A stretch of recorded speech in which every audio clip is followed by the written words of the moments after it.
우리 같이 말씀 읽자. 푸른 마르고 꽃은 떨어지나 주의 말씀은 영원합니다. 오늘도 말씀을 나누고 전하는 권서인으로 살아가는 모든 분들을 사랑하고 축복합니다. 오늘 함께 살펴볼 내용은 1. 3차 선교여행 마무리 2. 위험을 무릅쓰고도 예루살렘에 가려는 이유 3. 꼬리에 꼬리를 무는 유대인과 율법의 장벽 4. 소란 중에도 명확한 사명의 말씀 로마로 가라 5. 40명의 결사단과 미뤄지는 바울의 재판입니다. 먼저 첫 번째, 3차 선교여행 마무리입니다. 지도를 보면서 3차 선교여행을 마무리하겠습니다. 지난 시간 이곳 밀레토스에서 에페소스 장로들을 초청해서 마지막 말을 건넨 바울은 코스와 로도, 파타라를 거쳐 티레에 도착했습니다. 티레에서 7일을 머물렀는데요. 제자들은 바울이 예루살렘으로 가려는 것을 막아섰습니다. 성령님이 예루살렘에 발을 들이지 못하게 했다는 겁니다. 카이사레아를 지나 유대아에 들어섰을 때에도 하가보 예언자가 바울의 허리띠를 가지고 이 띠에 임자가 손과 발이 묶여 끌려가게 될 것이라고 예언했습니다. 이쯤 되면 예루살렘으로 들어가는 것을 포기해야 하지 않겠습니까? 그런데도 바울은 주저하지 않고 예루살렘으로 가겠다고 합니다. 이렇게 예루살렘에서 체포되는 것으로 3차 선교 여행이 마무리됐죠. 예루살렘 행을 만류하는 동역자들에게 전하는 바울의 말을 들어보겠습니다. 사도행전 21장 13절입니다. 그때 바울이 대답했다. 왜 이러십니까? 왜 울면서 내 마음을 이토록 찢어놓습니까? 나는 주 예수님의 이름을 위해서 예루살렘에서 투옥되는 것뿐만 아니라 죽을 준비도 되어 있습니다. 아멘. 두 번째, 위험을 무릅쓰고서 예루살렘에 가려는 이유입니다. 그렇다면 우리는 여기서 짚고 넘어가야 할 것이 있는데요. 바울은 그를 아끼는 동역자들과 제자들이 성령께서 위험하다고 알려주신다, 가지 말라 계속 만류하는데도 왜 이렇게 예루살렘에 가려고 하는 걸까요? 이유는 이방 지역 교회에서 모아둔 헌금을 예루살렘 교회에 전달하려는 것인데요. 다른 사람이 대신 전달하게 하고 자신은 로마로 가서 전도 여행을 계속해도 될 법한데 이렇게 꼭 자신이 헌금을 가지고 들어가려는 이유는 무엇일까요? 먼저 이사야가 예루살렘의 회복을 예언한 내용 중 한 구절을 표준 세번역으로 읽어보겠습니다. 이사야 60장 5절입니다. 그때 이것을 보는 너의 얼굴에는 기쁨이 넘치고 흥분한 너의 가슴은 설레고 기쁨에 벅찬 가슴은 터질 듯 할 것이다. 풍부한 재물이 백길로 너에게로 오며 이방 나라들의 재물이 너에게로 들어올 것이다. 아멘. 바울은 이방인들의 예루살렘을 위해 모은 예물을 예루살렘 교회에 전달하는 이 일이 예루살렘의 최종 승리를 예언한 구약의 이사야서 예언 말씀을 성취하는 것이라고 확신한 것이죠. 자신은 비록 예루살렘에서 환난을 당한다 할지라도 이방의 재물을 들고 예루살렘으로 들어가서 하나님의 말씀을 성취하는 데 의미를 둔 것입니다. 세 번째, 꼬리에 꼬리를 무는 유대인과 율법의 장벽입니다. 바울이 예루살렘에 도착해 보니 예수님의 동생 야고보가 예루살렘 교회의 지도자가 되어 있었는데요. 사도들 중에 가장 먼저 순교한 예수님의 제자 야고보와 지금 예루살렘 교회의 지도자가 되어 있는 야고보는 동명이인으로 다른 인물입니다. 바울은 3차 선교 여행에 대한 보고를 했는데 야고보는 바울에게 율법과 할례를 무시하고 파괴한다는 이야기가 많으니 선교 여행단이 함께 성전에서 예를 갖추는 것이 좋겠다라고 조언했습니다. 사도행전 21장 24절입니다. 이 사람들을 데려다가 그들과 함께 성결 예식을 치르세요. 오히려 형제님이 순응하며 살고 있고 성교님 자신도 율법을 지킨다는 것을 말입니다. 할례 아니다. 예수 그리스도를 믿는 복음으로 구원받는다. 공식 문서도 나왔고 사도들도 그 복음을 전하고 있지만 율법이라는 장벽은 꼬리에 꼬리를 물고 이렇게 예수님, 이방 지역 교회들, 바울을 걸고 넘어집니다. 바울은 결국 유대인 그리스도인들이 가진 오해와 편견을 해소하기 위해 성전에서 성결 예식을 행하지요. 그런데도 아시아에서 바울 일행을 따라온 열정적인 꼬꼬모 유대인들은 이방인 그리스 사람까지 데려와서 성전을 더럽혔다고 무리를 충동하고 바울을 체포하도록 만듭니다. 네 번째, 소란 중에도 명확한 사명의 말씀 로마로 가라입니다. 꼬꼬모 유대인들로 인해 로마 천명대장은 바울을 체포하고 채찍질해서 신문하려던 중에 바울이 로마 시민권자라는 말을 듣게 되고 바울이 왜 고발당한 것인지를 명확하게 하기 위해 유대하 최고의회인 공회를 모이도록 했지만 부활을 믿는 바리새파와 부활을 믿지 않는 사두개파의 분쟁 속에 결론 없이 끝이 납니다. 그런데 이런 혼란 중에도 하나님의 말씀과 바울에게 주어진 사명은 명확한데요. 사도행전 23장 10절입니다. 다음날 밤에 주님이 바울 곁에 나타나 서서 말씀하셨다. 힘내라. 내가 나에 대한 일들을 예루살렘에서 힘을 다해 증언한 것처럼 내가 반드시 로마에서도 증언해야 하기 때문이다. 아멘. 주님께서는 바울에게 로마로 가라는 말씀을 주신 겁니다. 다섯 번째, 40명의 결사단과 미뤄지는 바울의 재판입니다. 이방의 복음을 전하려는 바울의 열정 못지않게 꼬꼬무 율법주의 유대인들의 열정도 강력하다는 것을 확인할 수 있는데요. 바울을 죽일 때까지 먹지도 마시지도 않겠다는 40명의 결사단이 조직되고 바울을 어떻게 죽일지 구체적인 방법까지 세웠는데요. 따라서 천명대장은 로마 시민권자인 바울이 살해당하지 않도록 병력으로 엄호하고 바울이 전혀 죽을 죄를 짓지 않았다는 편지까지 써서 총독에게로 보내는 내용이 사도행전 23장에 걸쳐 기록되어 있습니다. 사도행전 23장 23절입니다. 천명대장이 100명대장 가운데서 어떤 두 사람을 가까이 불러서 말했다. 병사 200명을 준비시켜서 카이사레아까지 가게 하여라. 기마병 70명과 창병 200명도 그렇게 하여라. 출발은 밤 9시다. 역설적이게도 죄수의 신분이 된 바울, 군인의 호의를 받으며 총독에게 가게 된 겁니다. 5일 뒤 대제사장과 변호사가 펠리스 총독에게 바울을 공식적으로 고발하는데 그들의 고발과 바울의 변호 내용을 요약하면 이렇습니다. 대제사장 무리의 변호사는 바울은 돌림병같이 세상에 분란을 일으키는 사람이며 성전을 더럽히려 했다라고 했고, 바울은 나는 12일 전에 예루살렘에 왔고 성결 예식도 다 행했다. 죽은 사람들의 부활에 관한 문제에 대해 이야기했을 뿐이다 라고 변론했습니다. 이후 바울은 아무런 판결도 받지 못하고 카이사레아 감옥에 2년 동안 갇혀있게 되는데요.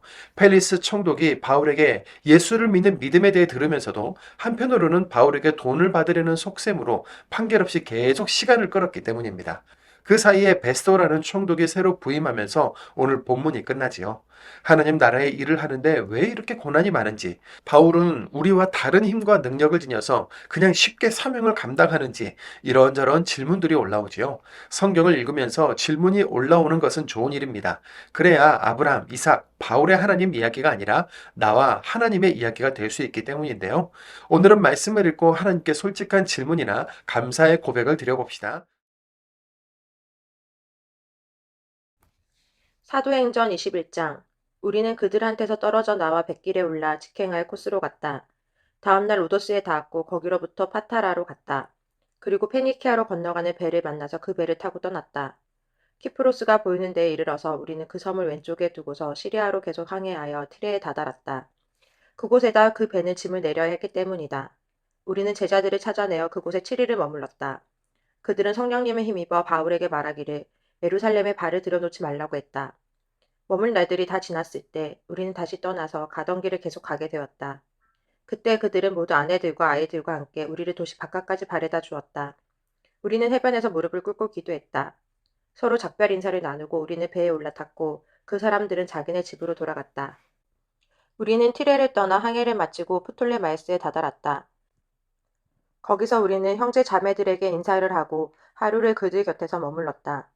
그 다음날 우리는 떠나 카이사레아로 갔다. 그리고 복음 전도자 필립의 집에 들어갔다. 필립은 7명 가운데 한 사람이었다. 우리는 그와 함께 머물렀다. 이 사람에게 처녀딸이 넷 있었는데 이들은 예언을 하는 사람들이었다. 거기에 더 여러나 머물고 있는 동안에 어떤 사람이 유대아에서 내려왔다. 예언자이고 이름은 하가보였다. 그가 우리한테로 와서 바울의 허리띠를 집어들고 자기 두 발과 두 손을 묶고서 말했다.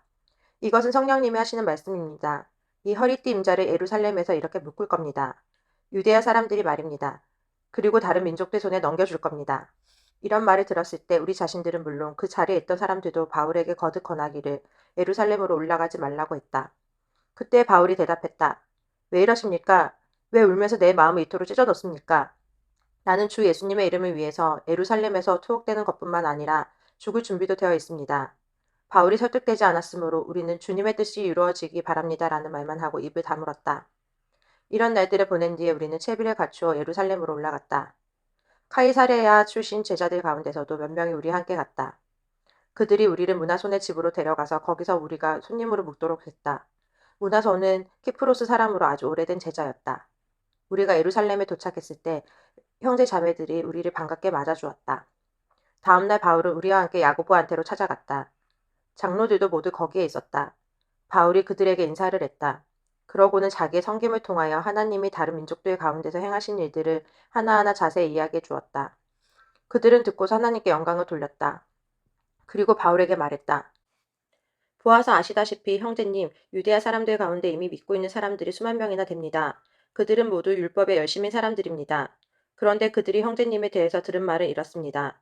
형제님이 다른 민족들 사이에 흩어져 사는 모든 유대야 사람들에게 모세를 버리라고 가르친다는 겁니다. 자녀들에게 할례를 주지 말고 관습대로 살지도 말라고 말하면서요. 그러니 어떻게 해야 할까요? 그들은 형제님이 와 있다는 것을 틀림없이 듣게 될 겁니다. 그러므로 형제님은 우리가 말해드리는 이 일을 하세요. 스스로 하나님께 기도하며 단단히 약속한 남자가 우리에게 4명 있습니다. 이 사람들을 데려다가 그들과 함께 성결 예식을 치르세요. 그들이 머리를 깎는 데 드는 비용을 그들 대신 치러주세요. 그러면 모두가 알게 될 겁니다. 자기들이 형제님에 대해 들은 말이 아무것도 아니라는 것을요. 오히려 형제님이 순응하며 살고 있고 형제님 자신도 율법을 지킨다는 것을 말입니다. 이미 믿게 된 다른 민족들에 대해서는 우리가 직접 이렇게 결정하여 편지로 써보냈습니다. 곧 우상에게 바쳐진 재물, 피, 목 졸라 죽인 짐승, 음란한 짓에서 그들이 스스로를 잘 지켜야 한다는 것입니다. 그때 바울은 그 남자들을 데려다가 이튿날 성결 예식을 그들과 함께 치렀다. 그리고 성전에 들어가서 알렸다. 언제 성결하게 되는 날들이 다 차는지, 그들 한 사람 한 사람을 위해서 바칠 것을 바쳐야 하는지를 말이다. 7일의 기간이 다 끝나 가려는 때에 속주 아시아에서 온 유대아 사람들이 바울이 성전에 있는 것을 목격했다. 그들은 온 무리를 부추겨서 손을 뻗어 바울을 붙잡았다.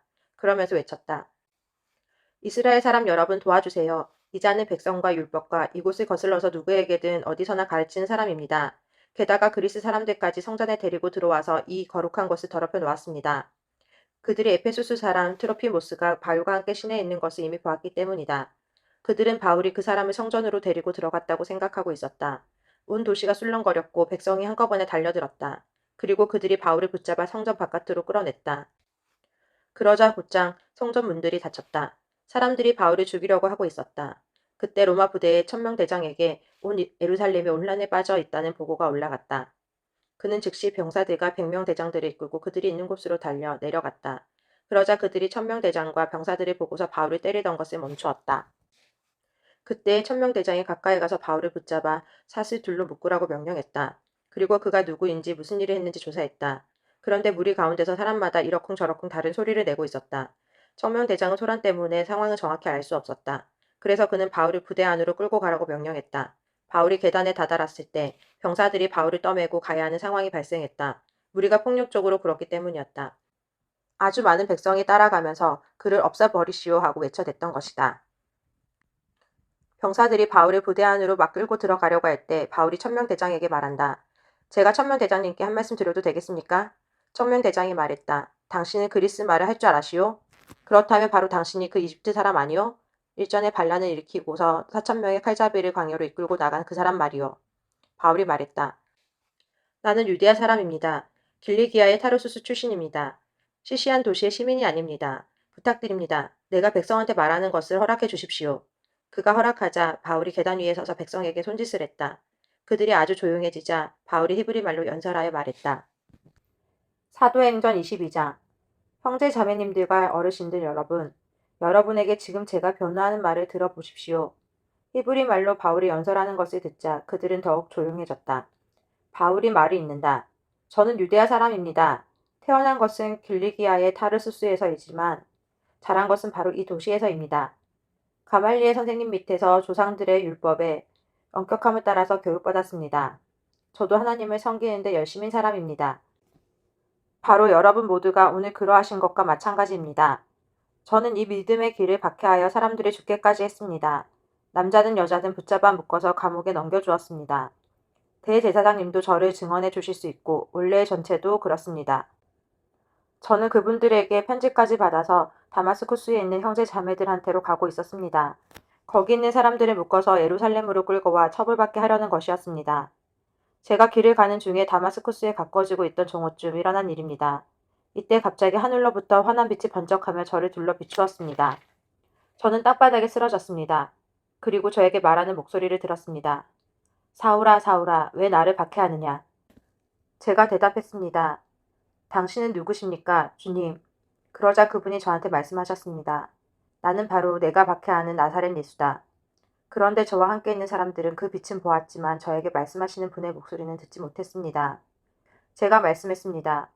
제가 어떻게 해야겠습니까, 주님? 주님이 저한테 말씀하셨습니다. 일어서서 다마스쿠스로 들어가거라. 그러면 거기서 내가 하도록 정해진 모든 일에 대해 누가 너에게 말해줄 것이다. 바로 그 빛의 눈부시 때문에 제가 볼 수 없게 되었습니다. 그래서 저와 같이 있던 사람들 손에 이끌려서 다마스쿠스로 갔습니다. 하나냐라는 어떤 사람이 있었는데 율법에 따라 사는 독실한 사람이었습니다. 거기에 자리 잡고 사는 유대야 사람들 모두에게 평판이 좋았습니다. 그가 저한테 와서 곁에 서서 저에게 말했습니다. 사울 형제님, 다시 눈을 뜨세요. 그러자 제가 바로 그 순간 시력을 회복하여 그를 쳐다보았습니다. 그가 말했습니다. 우리 조상들의 하나님이 미리 정해두셔서 형제님이 하나님의 뜻을 알도록 하셨습니다. 또 의로운 분을 보고 그분의 입에서 목소리를 듣게 하셨습니다. 형제님은 모든 사람들한테 그분을 위한 증인이 될 것이기 때문입니다. 형제님이 보고 들은 것들에 대해서요. 왜 지금 머뭇거립니까? 일어나서 세례를 받으세요. 그분의 이름을 부르고서 형제님의 죄를 씻김 받으세요. 한편 제가 예루살렘으로 돌아와서 성전에서 기도하고 있을 때 일어난 일입니다. 제가 무아지경에 빠져들었습니다. 그리고 그분을 보았습니다. 그분이 저에게 이렇게 말씀하고 계셨습니다. 서둘러라. 빨리 예루살렘에서 나가거라. 나에 대한 너의 증언을 사람들이 받아들이지 않을 것이기 때문이다. 그래서 제가 말씀드렸습니다. 주님, 그들 스스로 알고 있습니다. 바로 제가 회당마다 찾아가서 주님 믿는 사람들을 감옥에 보내고 매질당하게 한 것을요. 그리고 주님의 증인 스테판이 피를 쏟을 때 저 자신도 그 자리에 서 있었습니다. 그리고 그것을 한통 속으로 좋게 여겨서 그를 없애버리는 자들의 곧옷을 지켜주었습니다. 그런데 주님은 저한테 말씀하셨습니다. 가거라, 내가 직접 너를 멀리 다른 민족들에게로 보내려고 하기 때문이다. 그들이 여기까지 바울의 말을 듣다가 소리를 높여서 말했다. 이런 자를 땅에서 없애버리시오. 그를 살려두는 것은 안 될 일이요. 그러면서 그들이 소리를 질러대고 겉옷을 벗어 던지고 먼지를 공중에 날려댔다. 이때 천명대장이 명령을 내려 바울을 부대 안으로 끌고 들어가게 했다. 그러면서 바울을 채찍질하여 조사해보라고 말했다. 무슨 까닭으로 사람들이 바울한테 이렇게 소리를 질러대는지 알아보기 위해서였다. 병사들이 바울을 가죽 채찍으로 치려고 몸을 쭉 펴게 했을 때 바울이 거기에 서 있던 백명대장한테 말했다. 로마 시민을 유죄 판결도 나지 않았는데 당신들이 채찍질하는 것이 있을 수 있는 일입니까? 백면대장이 이 말을 듣고서 천면대장에게 다가가서 보고하며 말했다. 어떻게 하시겠습니까? 이 사람은 로마 시민입니다. 천명대장이 바울에게 다가가서 말했다. 나에게 말해보시오. 당신 말이오. 당신이 로마 시민이오? 바울이 말했다. 그렇습니다. 천명대장이 대답했다. 나는 많은 돈을 들여서 이 시민권을 얻어냈소. 그러자 바울이 말했다. 나는 로마 시민으로 태어났습니다. 그래서 바울을 조사하려던 사람들이 바울한테서 곧장 물러섰다. 그리고 천명대장은 두려움에 빠졌다. 바울이 로마 시민이라는 것과 그를 붙잡아 묻게 했다는 것을 깨달았기 때문이다. 다음날 천명대장은 확실한 내용, 곧 바울이 무슨 일로 유대아 사람들에게 고발당한지를 알고 싶었다. 그래서 그는 바울을 묶었던 사슬을 풀어주게 했다. 그리고 명령하기를 대제사장들과 유대아 최고의회 전체를 모이게 하라고 했다. 그러고는 바울을 끌고 내려가 그들 앞에 세웠다. 사도행전 23장. 바울이 유대아 최고의회 의원들을 뚫어지게 바라본 뒤에 말했다. 형제 여러분, 저는 아주 깨끗한 양심으로 하나님 앞에서 이날까지 시민으로 살아왔습니다. 그러자 대제사장 하나냐가 바울 곁에 서 있는 사람들에게 명령하여 바울의 입을 치라고 했다. 그때 바울이 대제사장한테 말했다. 당신을 하나님이 고치실 것이요. 석회 발라 놓은 담벼락 같은 사람아. 당신은 말이요. 당신은 율법에 따라 나를 심판한다고 앉아서는 율법을 어기면서 나를 치라고 명령하는 것이요. 그러자 곁에 서 있던 사람들이 말했다. 하나님의 대제사장을 당신이 욕하는 것이요? 바울이 말했다. 알지 못했습니다. 형제 여러분, 그분이 대제사장이라는 것을요. 성경에 이렇게 적혀 있었기 때문이다. 내 백성의 지도자를 나쁘게 말하지 마라. 바울은 유대야 최고의회의 한쪽 편은 사두개파 사람들이고 다른 한쪽 편은 바리새파 사람들인 것을 알아차렸다. 그래서 바울이 유대야 최고의회에서 외쳤다. 형제 여러분, 저는 바리새파 사람, 곧 바리새파의 아들입니다. 죽은 사람들이 부활한다는 희망과 관련해서 제가 재판을 받고 있습니다.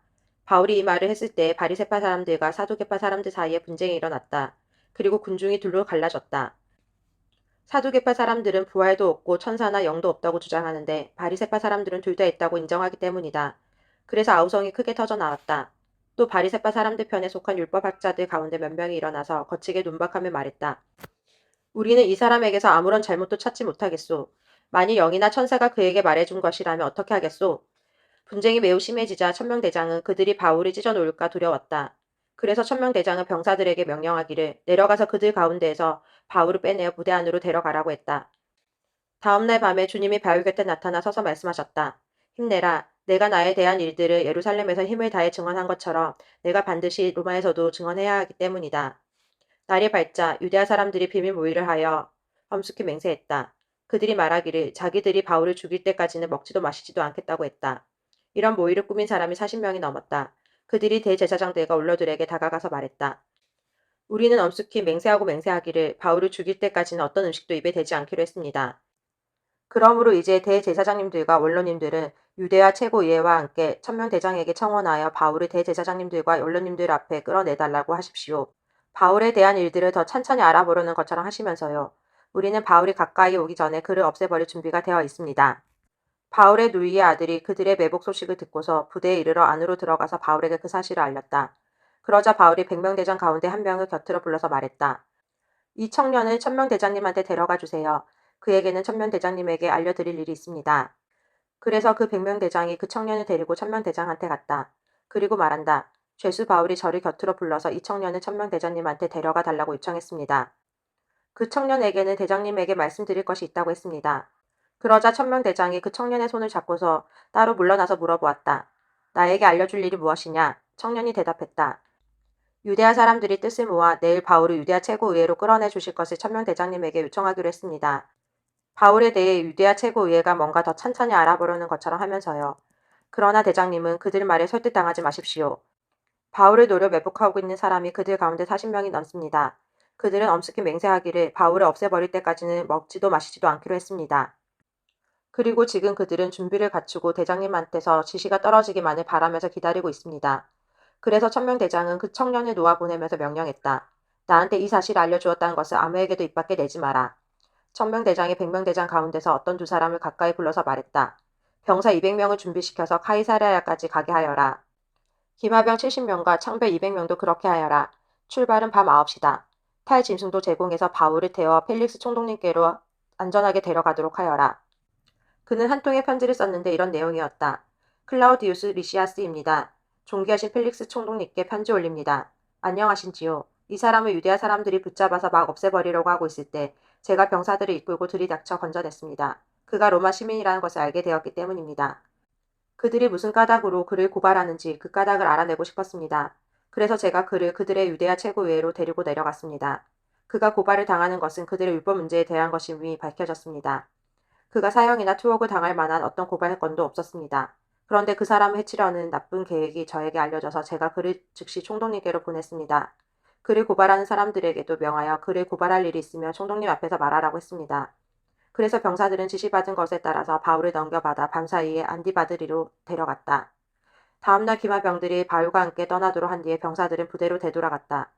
기마병들은 카이사레아로 들어가서 그 편지를 총독에게 건네주고 바울도 총독 앞에 세웠다. 총독은 편지를 읽고 나서 바울에게 어느 지방 출신인지를 캐물었다. 그리고 길리기아 출신인 것을 알아냈다. 그대 말은 법정에서 들어보겠소. 총독이 말했다. 그대를 고발한 사람들도 도착하면 말이오. 그러고는 헤롯이 지은 프라이토리온에 바울을 가두어 두라고 명령했다. 사도행전 24장 5일 뒤에 대제사장 하나냐가 카이사레아로 내려왔다. 원로 몇 명과 테르틸로스라는 변호사 한 명과 함께였다. 그들은 총독 앞에서 바울을 정식으로 고발했다. 바울이 불려 나오자 테르틸로스가 그를 고발하기 시작했다. 그러면서 말했다. 총독님 덕분에 우리가 매우 평화롭게 지내고 있습니다. 또 총독님의 앞을 내다보는 안목 덕분에 이 민족에게 여러 개혁이 이루어졌습니다. 언제 어디서든 우리는 이것을 존귀하신 펠릭스님 매우 감사하게 여기며 환영하고 있습니다. 총독님께 더는 번거로움을 끼쳐드리지 않으려 하니 우리 말을 잠시 너그럽게 들어주시기를 부탁드립니다. 우리가 보니 이 사람은 돌림병 같은 자입니다.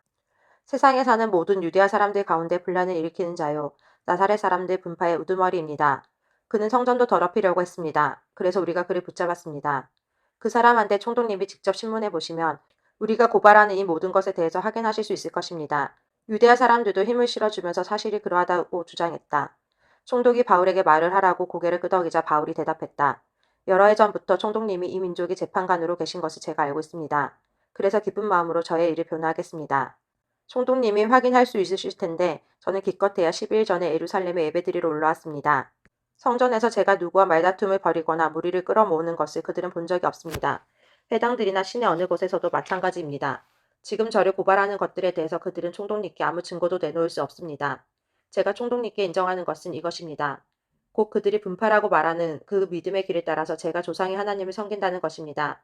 그러면서 율법에 따른 것들과 예언자들의 책에 적혀 있는 것들을 다 믿고 있다는 것입니다. 저는 하나님을 향한 희망을 가지고 있습니다. 그 희망은 이 사람들 스스로도 받아들이는 것입니다. 곧 의로운 사람들과 불의한 사람들의 부활이 머지않아 있을 거라는 것입니다. 이 희망 때문에 저 스스로도 하나님과 사람들을 향하여 양심의 거리낄 것이 없게 하려고 늘 훈련하고 있습니다. 이제 여러 해가 지나서 저는 제 결례에게 구제금을 전달하고 또 재물도 바치려고 돌아왔습니다. 그때 그들이 성전에서 저를 보았는데 제가 성결 예식을 이미 끝낸 상태였습니다. 저는 무리와 함께 있지도 않았고 소란도 없었습니다. 속주 아시아에서 온 유대아 사람 몇 명이 있었을 뿐입니다. 그들에게 저에 대한 고발거리가 있으면 그들이 총독님 앞에 나와서 고발해야만 합니다. 아니면 제가 유대아 최고의회 앞에 섰을 때 이들이 저한테서 무슨 불의한 것을 찾아냈는지를 이들이 직접 말해야 합니다. 아니면 제가 그들 가운데 서서 내놓고 이렇게 외친 이 한마디 때문일 수 있습니다. 내가 오늘 여러분 앞에서 재판을 받고 있는 것은 죽은 사람들의 부활 문제에 관한 것입니다. 펠릭스는 그들 문제의 판결을 미루었다. 그는 그 믿음의 길에 대한 것을 더 정확히 알고 있었지만 이렇게 말했다. 천명대장 리시아스가 내려오면 여러분 문제를 결정하겠소. 펠릭스는 백명대장에게 명령하여 바울을 지키도록 했다. 그렇지만 조금 자유를 주고 가깝게 지내는 사람 가운데 누군가가 그를 시중드는 것을 막지 말라고 했다. 며칠 뒤에 펠릭스가 자기의 아내 드루실라와 함께 왔다. 드루실라는 유대아 여자였다. 펠릭스는 바울을 불러오게 해서 그리스도 예수를 믿는 믿음에 대해 바울의 말을 들었다. 정의와 절제와 곧 닥칠 심판에 대해 바울의 의견을 주고받으며 가르칠 때에 펠릭스는 두려움에 빠져 대답했다. 지금은 그만 가시오. 기회를 잡아서 다시 부르겠소. 동시에 펠릭스는 바울이 자기에게 돈을 줄 것이라고 은근히 기대하고 있었다. 그래서 펠릭스는 더 자주 바울을 불러오게 해서 바울과 대화를 나누곤 했다. 2년이 찼을 때 펠릭스는 포르키우스 베스도를 흑임자로 맞았다. 유대의 사람들의 마음에 드는 일을 해주고 싶어서 펠릭스는 바울을 죄수로 남겨두었다.